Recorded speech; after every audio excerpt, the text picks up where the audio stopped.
Hi everyone, welcome back to Total War Therapy, and fun fact, I already recorded this video but something got wrong with the mic, so I lost the file and after 2 hours I have to record it again. But no problem, I love you guys, and a few weeks ago I asked you to rank the best cavalry units in Total War Warhammer 3, and in this video I will show you the results. So don't forget to subscribe if you enjoyed my video, and let's begin.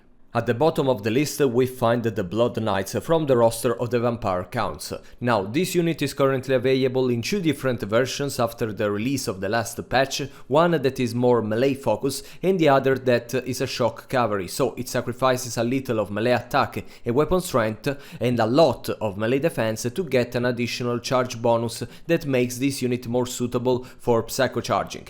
I'm looking forward to play again with this unit after the release of the new content with the Neferata, and this is a particularly strong cavalry even compared to other elite cavalries of this game. They get plenty of armor, 110 with shield. They're not that fast but is expectable with this armor. The melee attack and melee defense are particularly high. The weapon strength is not armor piercing, but it got the anti-infantry bonus, and then the charge bonus is immense for the version with the lances. And then they get these three different abilities that are particularly effective with the roll. First, they get an additional missile resistance of 20% when they are out of melee. They got the frenzy, so basically their stats are increased when the leadership is higher than the 50%, and then they got the hunger. That is basically a passive ability that make them heal, life points when they are engaged in melee. So the more they fight, the more they will replenish their health. And believe me, this is amazing, this is a very strong cavalry, and I'm happy with your choice.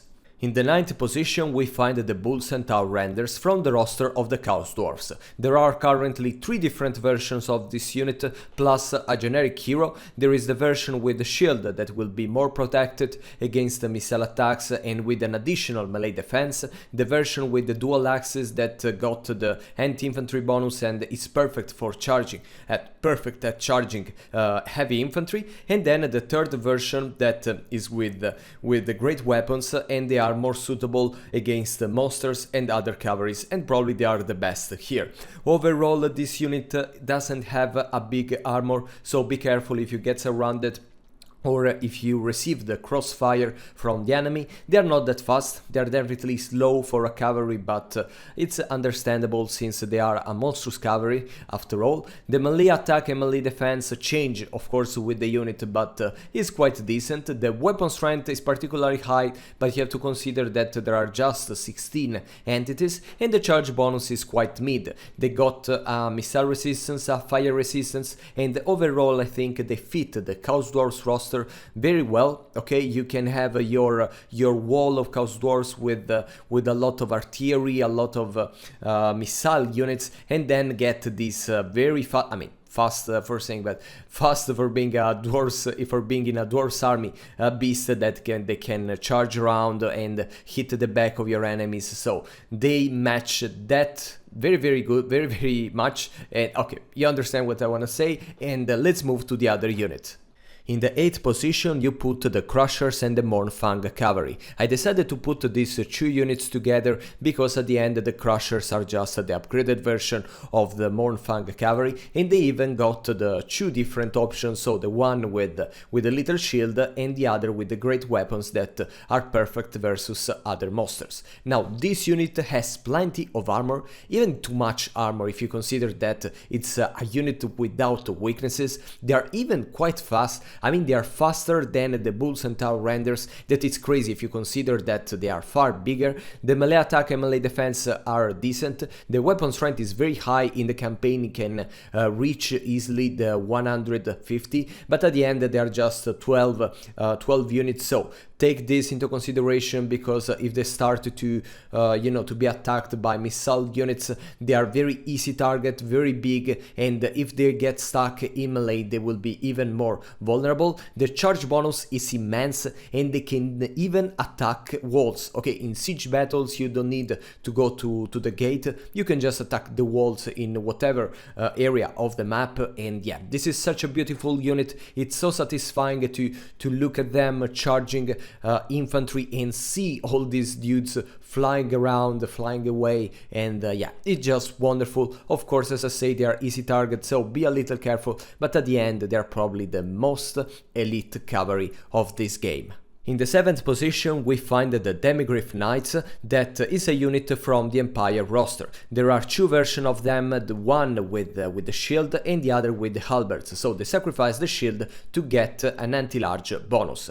This unit is one of the few melee, heavy melee ammo piercing option for your Empire roster, maybe even the only one, because the rest of the power of the Empire relies a lot on the missile units, not on the melee one. This cavalry is a monstrous cavalry, but they got 32 entities with 125% of armor. They are decent about the speed, the melee attack and melee defense are great. The weapon strength is armor piercing in both versions, and the charge bonus is a little higher than average. They don't have many, they have no abilities except the causing terror, but yeah, overall they are okay. I would like to say that they are a must to recruit choice, because in the Empire roster, in the late campaign, you need someone to take care of monsters, of cavalry, elite cavalry trying to flank you, and yeah, these are the only available option in the late game. You can boost their stats with the Theodore Bruckner, that is one of my favorite legendary heroes, and yes, overall they are great at what they do, and they fit very well the Empire roster, because they're very, human, but they're not excessively monstrous and fantasy, but yeah, quite clean, and I love them. In the 6th position you put the Dragon Princess from the roster of the High Elves. I quite disagree with this choice, but yeah, we are in a democracy, so I will accept that. This is one of the most elite shock cavalry of the game. They get plenty of armor, 120 with the shield. Their speed, they are particularly fast if you consider that they have a heavy armor. Then the melee attack and melee defense are not crazy, but this is understandable because they're just a horse cavalry, and the weapon strength is not ammo piercing. This may be a problem, especially in the late campaign when you need to deal with the very armored enemies. The charge bonus is very great, and you can even increase it in your campaign, so a good point for that. And then they get some abilities like the physical resistance, the fire resistance, and the martial. I have things that basically grant better stats when their hit points are greater than 25%. If I don't make a mistake. And yeah, this unit you can recruit it just in the very late campaign, because they are a 5-tier building, if I remember correctly. And yeah, my problem with this unit is that they are highly prioritized by the enemy. They are very expensive, and in very occasion I see they just don't perform that well. There are many ways for the enemy to counterbalance this unit. Of course, it's like to have a shock cavalry, but more armored, so that will not take damage from little arrows and so on. But yeah, overall I think there are better options. In the 5th position we find one of the most iconic units of Total War Warhammer 3. I'm talking about the Warbear Riders. The Warbear Riders are this monstrous cavalry of 16 entities with a great armor, not that big like other cavalry that we previously talked about, but still great.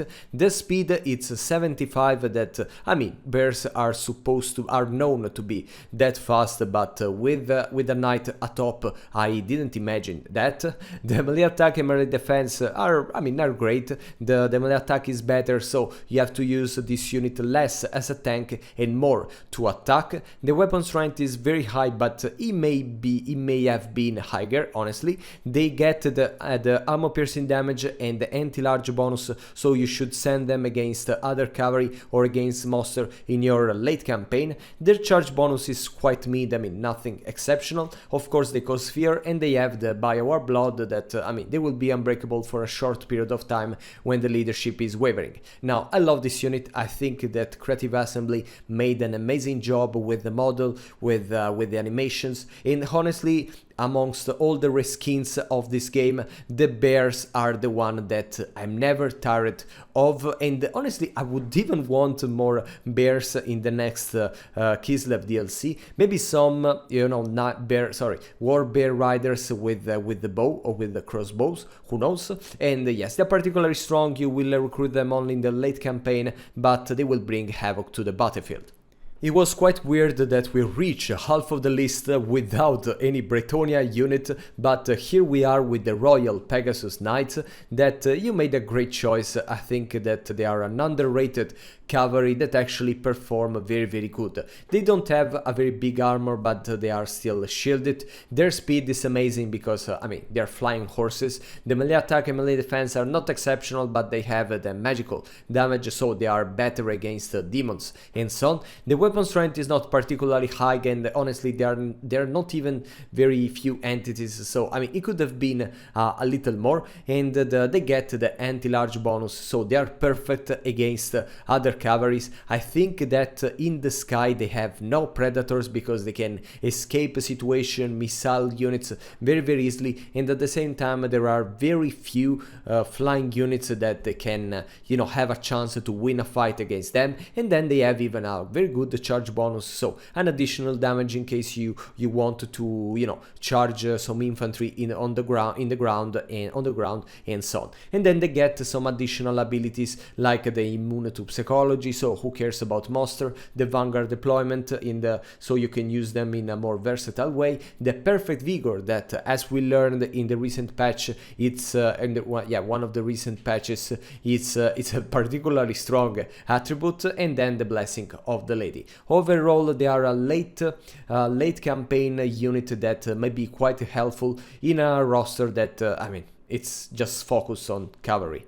This was definitely the least expected choice of this video, because my subscribers decided to rank at the third place the Griffon Legion from Kislev. This is just crazy. I mean, I love Kislev. I know that this unit is great, but I didn't expect to see it that high. But yeah, it's a democracy. You decide, and I've just to comment on that. The Griffon Legion is a mid-high tier cavalry for Kislev. They get 6 entities that it's nice. Plenty of armor, actually a lot of armor with the shield. The speed is more than decent, but I mean, it can be increased with the campaign. The melee attack and melee defense are not that high, but yeah, it's still a shock cavalry. The weapon strength, it's mid, but is not even armor piercing, and this may be a problem in the late campaign. The charge bonus is quite high and great, and then they get the glorious charge that I think it's the actual deal with this unit, because the charge bonus duration will be doubled when they charge, and then the enemy unit will take a penalty of leadership when they will be charged, and then they have of course the Buyer Warblood by Kislev. Now, as I said, it's unexpected, but at the end this is a very good unit. I replace at the end all my winged lancers with them, of course in the army that I want to focus on shock cavalry, and yeah, it's great. It's very good looking, so yeah, I'm okay. I'm just okay. And in the second place, of course, we got the Royal Hippogriff Knights, the most expensive cavalry of this game. They're basically another flying cavalry from Bretonia. They get a good armor of 90 that could have been greater, but who cares? They're just 12 entities, but even here, it's not a problem. The speed is quite high, but lower than the Pegasus Royal Knights. The melee attack and melee defense in this case are greater, and still with the magical effect, so better against the demons. The weapon strength is very high, and the armor piercing, that is great if you want to attack monsters, characters, or heavy infantry, heavy cavalry, whatever. The charge bonus is not that great, but yeah, they're still flying griffon, so I think they do a really great job. They have the perfect vigor, so no penalties of tiredness and so on. They are knights, they have the blessing of the lady. Honestly, this is a centerpiece unit for your army composition. You don't have to, I mean, don't think that it's just a cavalry so you can recruit more of them, because it's very expensive, and yeah, getting already one unit of them will make the difference into the battlefield. Just be careful, because they can be an easy target for missile units or for some characters with a lot of weapon strength, for example. But yeah, unless you find yourself in one of these situations, they will be almost indestructible. In the first position you put what is, even according to me, the best cavalry unit of this game. I'm talking about the Wrath Knights from the Nargol roster. You can get access to this unit with the DLC Thrones of Decay, that by the way you can purchase through my link of instant game in the description, just by the way. And the Wrath Knights are a monstrous cavalry with a lot of armor, and I mean, they're still warriors of chaos, so understandable. They're fast. I mean, all these cavalry units actually have the same speed. The melee attack and melee defense are very high. I already say high in with the other cavalry, but believe me, in this case they break the scale. They are even higher, and they have the poison effect, so they can reduce the stats of the enemy they attack. Their weapon strength is not that high in this case, but they are armor piercing and with the anti-large bonus, and the charge bonus is a little more than average. Then they Cosphere, they have the Mark of Nargol, and then they get the regeneration. That is probably the best attribute of this unit, because not only they are very tough, they are very hard to destroy, they are very fast so they can escape, but they even replenish their hit points, not even when they are engaging melee. Even if they just, you know, you can escape for 1 second the fight, replenish the hit point and hit hard again. And yeah, honestly, this unit is too strong. Okay, I would like them to get reduced, because I mean, they have no predators. Okay, they can deal with monsters, characters, heavy cavalry, with everything. And yeah, I hope you enjoyed this video. You can see at the end here the final list with all the cavalry that you ranked. And yeah, see you very soon.